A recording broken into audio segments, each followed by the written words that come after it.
system, and then I think I needed something else. But then they came up to me and said, hey, do you want to pay $50 to have us change your cabin air filter? And I looked at them and I said, no. You know what? It's going to be my first time doing this. I'm sure this is a first for many. And so you can literally go to AutoZone and pick up one of these for $20 compared to $50. And on top of that, I haven't got some work gloves, and I need new terminals for my battery, so I need a new battery too. So that's going to be in another video. So I got all this for $42.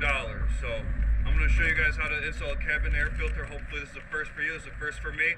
And I'm literally doing this in a Home Depot parking lot. That's how easy this is going to be. So let's get into it.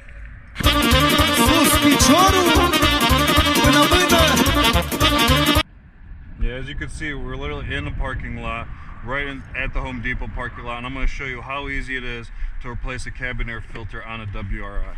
And this is a 2017 Limited, and pretty much it's going to be the same for most vehicles, if not all, and they're going to be all most of the time inside your passenger glove box. And this, what a cabin air filter does is, you know, it gets rid of all the disgusting stuff you have inside your vehicle that you and your passengers are breathing in. So you can see brand new one from STP, whatever, from AutoZone.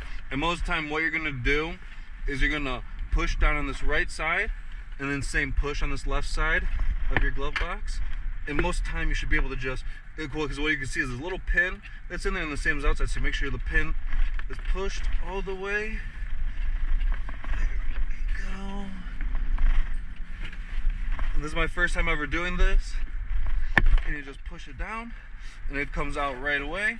And all it was also hinging on these two bottom areas, and this right here popped right out, which was actually ironically the cap for where your air filter is. So you just pull out your old cabin air filter, and as you can see, this is absolutely disgusting. This is horrendous, and this is what the air that I was breathing in. So I can't believe that was in here, so I'm going to take that out. I'm going to put this new one in. You can say it says up, you know, for some of the jalopies out there that don't know how to install these, myself included. And just slides right in, easy peasy.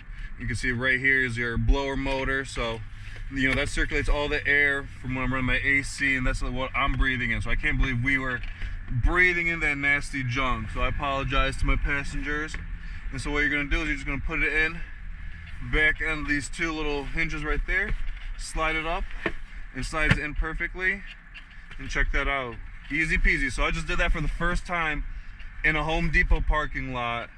You know, I had some other errands to run, but I was able to change that out super quick, and I was like, let me make a video to show how easy it is. You know, for anybody out there, save yourself some money instead of having the dealership or somebody else do it, because you can do it yourself for $20, and it took me literally 2-3 minutes.